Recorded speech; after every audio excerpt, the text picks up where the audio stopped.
Buenos días, buenas tardes, buenas noches.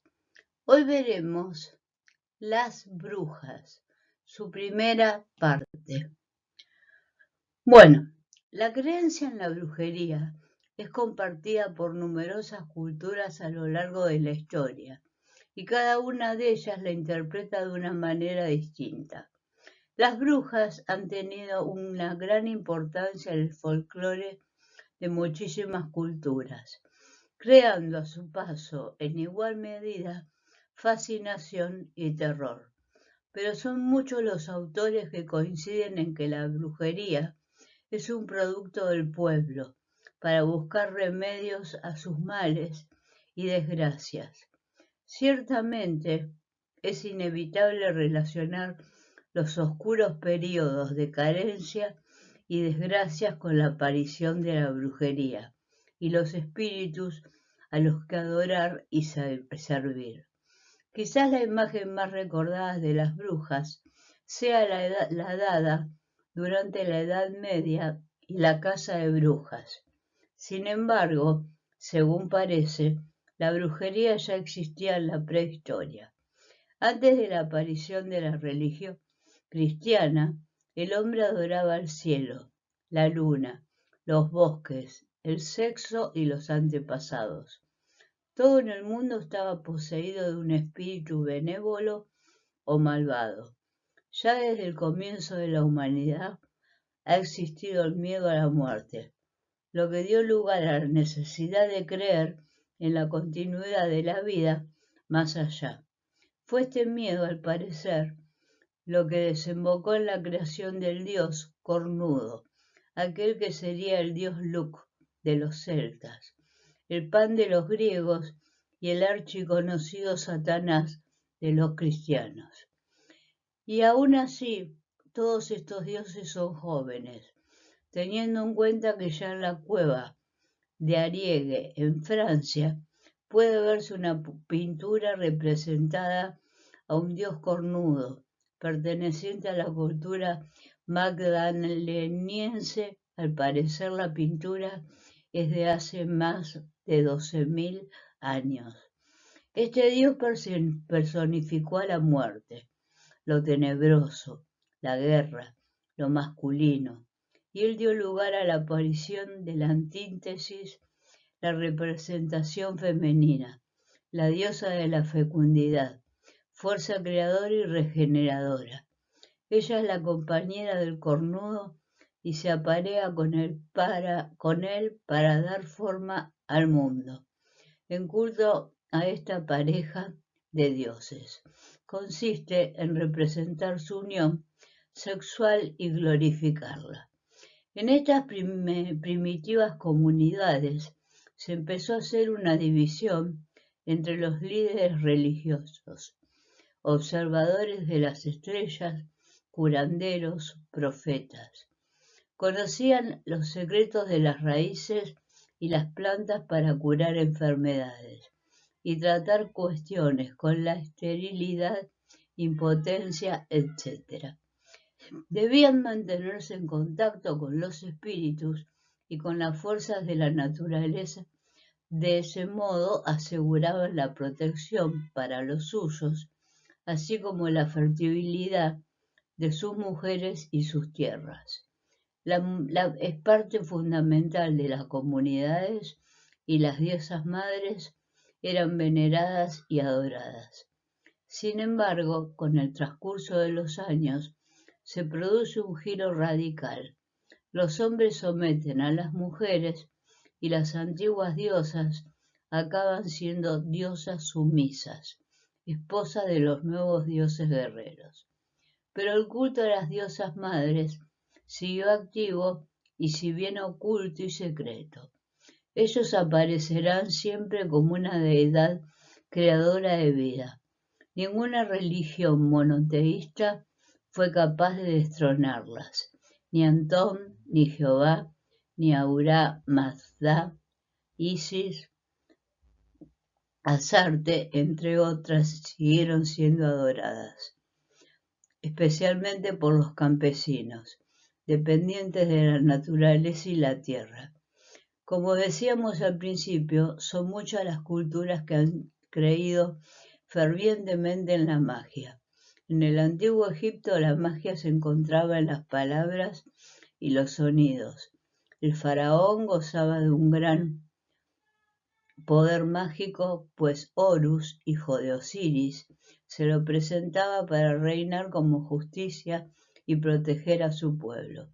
En Grecia se celebraban los misterios eleusinos, ritos de iniciación anuales a las dioses agrícolas Demeter y su hija Perséfone, que se celebraban en época de las cosechas, en la ciudad de Eleusis, cerca de Atenas.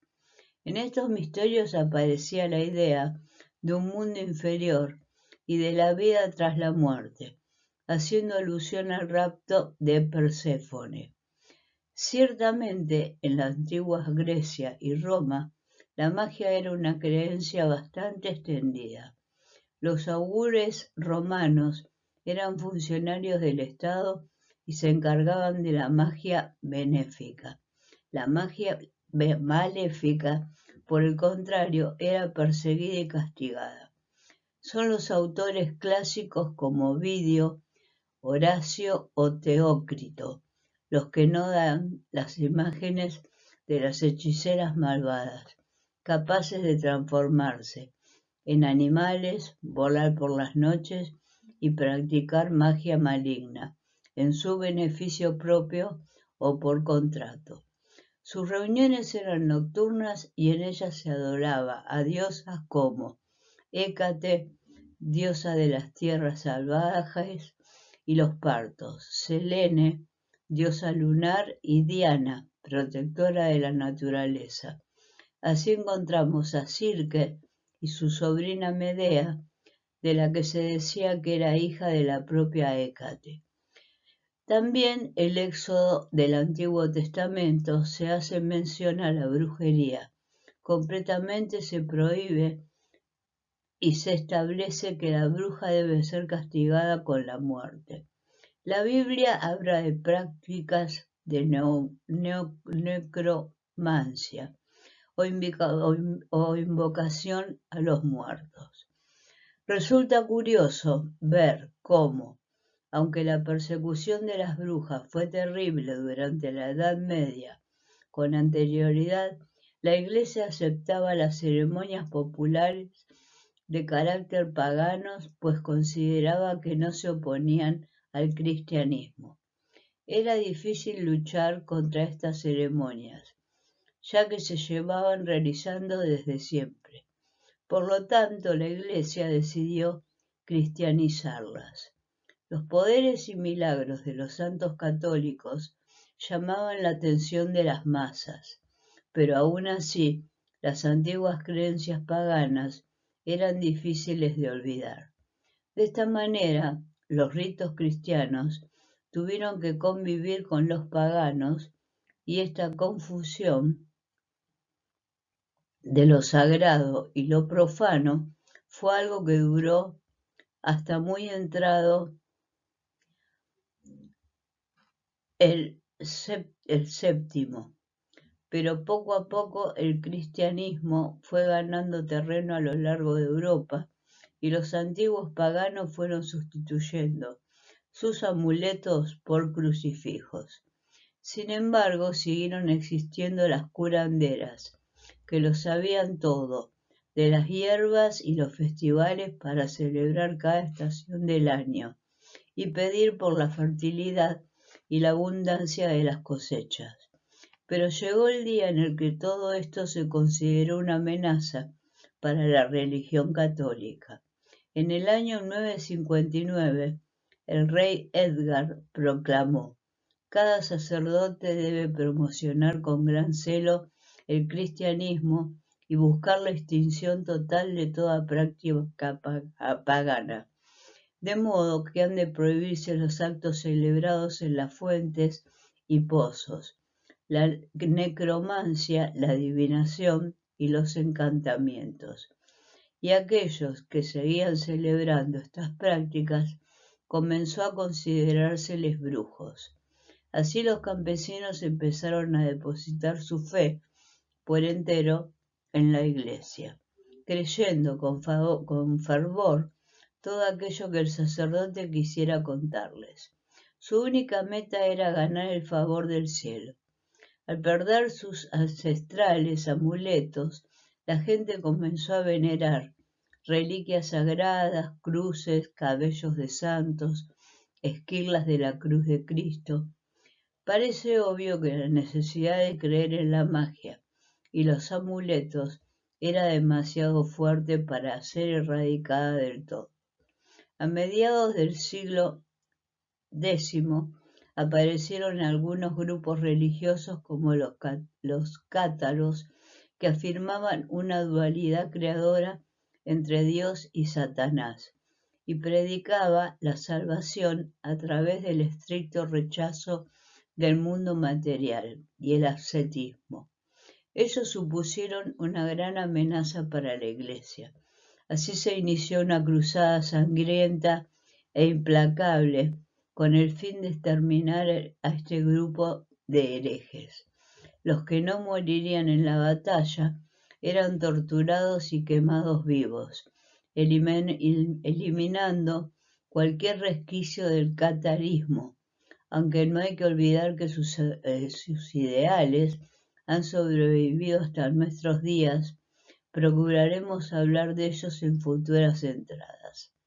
Bueno, así comienza la famosa caza de brujas, en la que todo aquello que supusiera una amenaza para la supremacía del poder de la Iglesia era erradicado y purificado en la hoguera.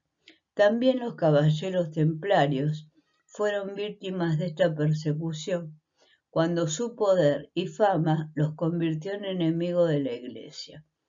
En el siglo XIII, la obsesión por la herejía y la religión era tal que el fanatismo hacía mella en la sociedad. Pero a pesar de que la Iglesia se empeñara en erradicar todo lo que pudiera hacerle alguna sombra, las creencias y costumbres populares continuaban existiendo.